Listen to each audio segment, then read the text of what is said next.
即係如果有一日法庭根據基本法第37條話香港人咧就享有呢個婚姻自由啦，咁啊批准同性婚姻喎，咁啊37條係咁嘅樣嘅，我冇寫全部啦嚇。佢根據呢個基本法第37條話香港人享有婚姻自由咧，就走去批准同性婚姻喎。咁我哋可以想像啊，法院係會備受批評嘅。其中一類型嘅批評，即係唔係我嘅批評啊，但係有一類嘅批評係常見嘅批評，就係批評法院係唔應該取代立法會決定一啲新嘅政策。法院呢應該根據呢一個三權分立嘅原則啊，佢係只可以解讀法律，而唔係可以創造法律嘅啫。咁啊，解讀同創造啊，佢只可以解讀，就唔可以創造法律。對於法院呢一類型嘅行為呢，啲人就會話佢係冒進嘅，佢哋會叫呢啲做 judicial activism。judicial activism 即係呢個 judicial activism 呢個字常用啊，冒進就係我自己講噶。judicial activism 除咗係被批評為違反三權分立嘅原則之外呢，亦都係被批評為違反咗呢個民主嘅原則嘅。因為啊，嗰啲法官呢就話佢喺度變相喺度立法，但係佢係未經民意授權嘅。咁我哋可以整理下呢一類型嘅批評。呢一類型嘅批評嘅特點呢，就係當有一啲憲法性嘅法律，有時寫一啲較抽象嘅精神，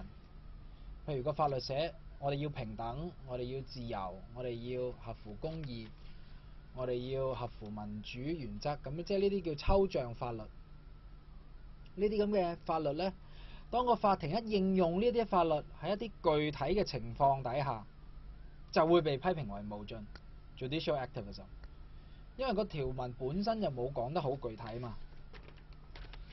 咁為咗方便思考討論呢，我哋可以俾個名呢一類型嘅法官呢一類型嘅行為嘅。如果啲法官大膽咁應用一啲抽象嘅法律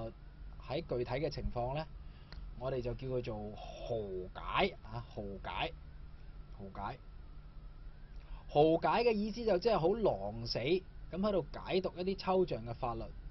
英文呢，我哋會叫佢做 radical interpretation。咁豪解我作嘅，但係 radical interpretation 咧係常用嘅講法嚟嘅。咁呢個批評咧，我哋都俾個名佢，叫做豪解法官之僭越啊！豪解法官之僭越，因為所謂僭越就係話本身啲法官做咗啲立法會議員先可以做嘅嘢立法，咁佢就係僭越啦。豪解法官之僭越就係因為佢透過 radical interpretation 豪解。其實就喺度立緊法。咁點解我會錄一個視頻呢？講一個咁細嘅問題呢？就係因為即係本身講哲學都夠拍烏蠅㗎啦。咁但係呢，即盡量應該要講一啲大路啲嘅哲學問題，勁嘅哲學問題，譬如咩叫存在啊，咩倫理問題啊，或者意識問題啊。咁但係點解會講個咁細嘅問題呢？就係因為為咗紀念呢一個我好尊重嘅哲學家，佢叫 Ronald Dworkin。所以講一個呢個比較細嘅問題 ，Ronald Dworkin。咁佢3月死咗啦，咁我為咗即係希望可以保留佢精神，保留佢嗰個觀點，咁所以我就錄呢個視頻。咁但係其實分析哲學裏面呢，係經常講啲好細嘅問題嚟嘅，因為有時佢哋會覺得解決一個所謂好大嘅問題呢，其實當你搞清咗好多細嘅問題呢，你先至可以搞得到嘅。而好多你以為好似好無聊嘅細問題，但係你嗰度犯錯呢，就犯錯噶啦，搞到喺啲大問題上面犯錯噶啦。咁呢個視頻呢，其實就係續集嚟嘅，續上一集。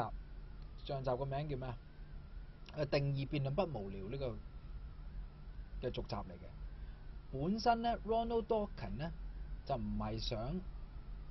講我上一集講嘅嘢嘅。上一集其實就係講一個思考工具嘛，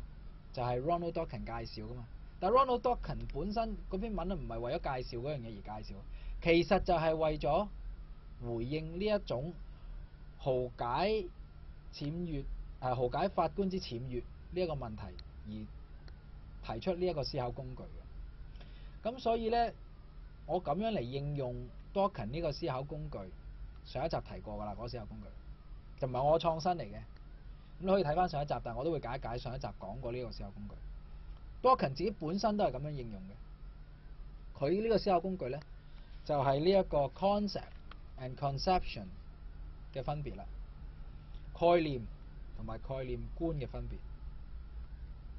咁個中文名咧係我作嘅，但係英文名咧佢係原文係咁樣樣嘅。咁冇睇上一集嘅睇翻啦，咁但係我都簡單解一次。誠實咁係一個概念，但係大家可以對呢個概念咧有唔同嘅理解，而呢一種分歧咧係可以辯論嘅，可以分析嘅，可以互相說服嘅。你可以認為誠實係指唔講大話，另一個人就可以認為誠實咧，其實就係包含咗唔好自己呃自己呢樣嘢。咁但係兩個人咧其實係有相同嘅誠實呢個精神嘅，但係有唔同嘅概念觀。咁誠實咧就係一個 concept 概念，你將佢分析成為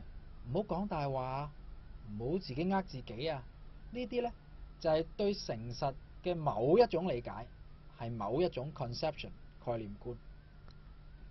一個概念觀咧唔係任你噏嘅，你係要經過對嗰個概念嘅精神細心分析、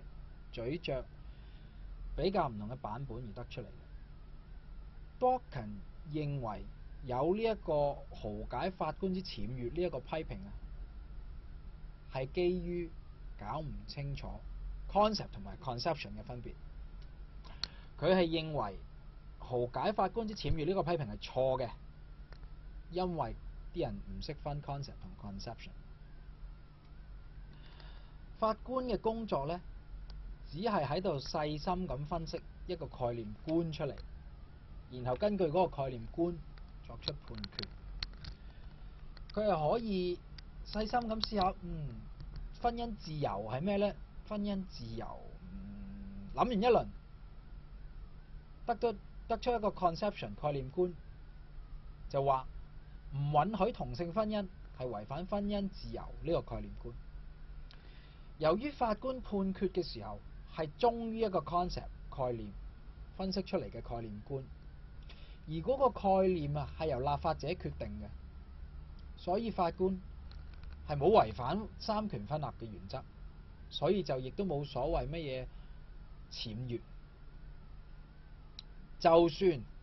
基本法立法嘅人當年訂立婚姻自由呢條法例嘅時候，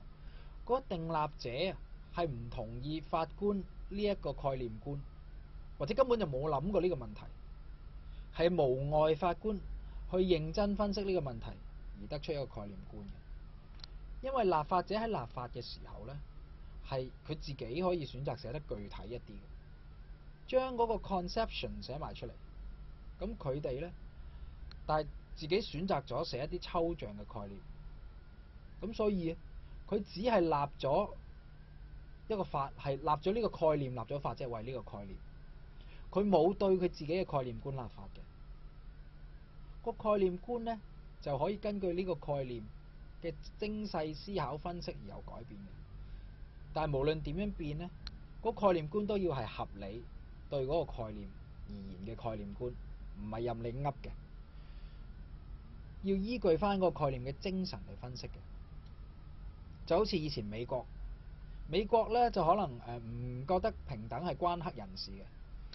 但係後來佢哋諗下，覺得應該平等嘅精神咧應該要包括埋黑人嘅。咁呢個改變咧唔係將平等呢樣嘢變咗第二樣嘢，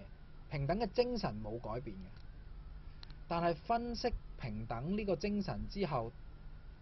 得出咗一個更進步嘅概念觀，認為平等應該包括黑人。所以 Dworkin 話，就算法律係抽象嘅，